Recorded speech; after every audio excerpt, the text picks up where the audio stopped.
Après un Tour de France historique, les 7 coureuses françaises sélectionnées pour les mondiaux font figure de favorites autour de Pauline Ferrand-Prévot, mais pas seulement. Marie Lenette et Pauline Ferrand-Prévot à l'entraînement sur le parcours des mondiaux de Kigali au Rwanda, le 24 septembre 2025. Dirk Wam AFP.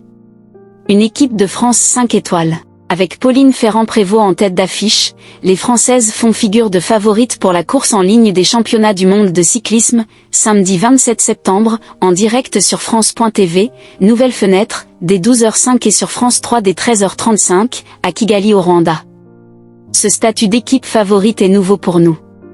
On a bien échangé dessus avec les filles pour s'y adapter, car il change la donne mais c'est une force, apprécie Paul Brousse, sélectionneur des Bleus depuis 2018. Ça ne change pas notre façon de travailler, précise toutefois le sélectionneur, qui échange souvent à ce sujet avec Thomas Vauclair, sélectionneur de l'équipe de France masculine. Les garçons ont cette expérience de ce statut, ce qui nous aide à mieux appréhender cet événement, précise Paul Brousse, qui disposera d'une équipe XXL menée par Pauline Ferrand-Prévot, vainqueur du dernier Tour de France, épaulée par 2 autres grimpeuses de premier plan, Juliette Labou et Evita Music, mais aussi par la révélation Maëva Skiban, vainqueur de 2 étapes sur le Tour, et l'électron libre Cédrine Carbaol.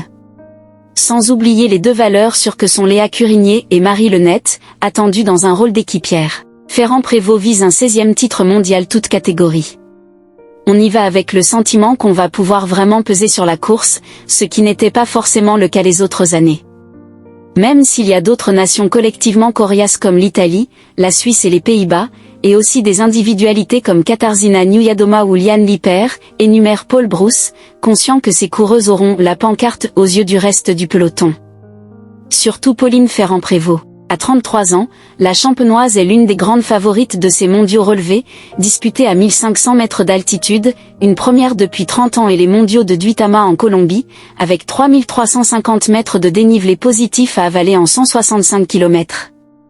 La vainqueur du dernier Tour de France ne vient pas faire du tourisme. Auréolée de 15 titres de championne du monde toutes disciplines confondues, Pauline Ferrand-Prévot vise un 16e maillot arc-en-ciel, un an après les mondiaux 2024 de Zurich, qu'elle n'avait pas terminé, malade, pour ce qui était sa toute première course sur route après son titre olympique en VTT. Ça m'a permis de me poser les bonnes questions et de progresser pendant l'hiver. C'est toujours bien d'avoir des échecs pour apprendre. Aujourd'hui, je suis une cycliste différente, a reconnu la Rémoise au Rwanda. Libérée depuis son titre olympique en VTT à Paris, et encore plus après sa victoire finale. Dès sa première participation au Tour de France, PFP veut continuer sur sa lancée en prenant du plaisir tout en remerciant quelque part aussi le public français de lui avoir donné des ailes. Autant de motivations qui l'ont poussé à revenir sur sa décision initiale de ne pas faire le voyage au Rwanda, encouragée en ce sens par son équipe Visma Lease Bike, avant de revenir sur sa décision. Tout le monde râlait un peu en disant qu'il fallait faire les vaccins, faire ci, faire ça. Mais je trouve ça bien de s'adapter à un autre pays. Il y a une vraie culture vélo ici. Tout le monde utilise des vieux vélos pour transporter des bananes, de l'eau, des avocats. C'est incroyable de voir la caisse qu'ils ont pour emmener tout sur leur vélo.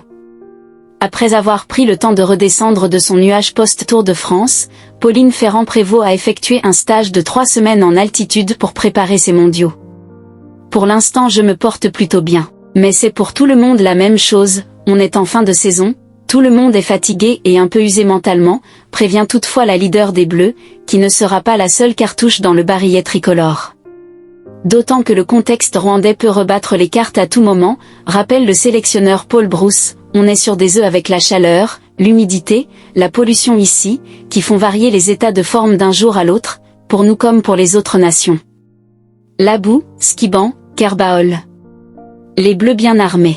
On a une équipe complète, qui vise un même objectif, que la France brille. On prendra les risques qu'il faut, en fonction des capacités le jour J de nos filles et des adversaires, enchaîne le sélectionneur, qui a bâti son équipe sur un principe central, on voulait des filles prêtes à se mettre au service des autres, quelles qu'elles soient. C'est le cœur de mon métier. On a discuté avec chacune des filles des stratégies possibles, et sur le fait qu'on vient en équipe de France pour faire briller le maillot bleu avant tout. Affûtage, maîtrise et panache. Comment Pauline Ferrand-Prévot a bâti son sacre historique sur le Tour de France Femmes. Une responsabilité que peuvent largement assumer des coureuses comme Evita Music, Juliette Labou, Cédrine Kerbaol, ou Maëva Skiban. D'autant que ces 3 dernières ont toutes brillé lors du contre-la-montre par équipe mixte, à l'issue duquel elles se sont parées d'argent.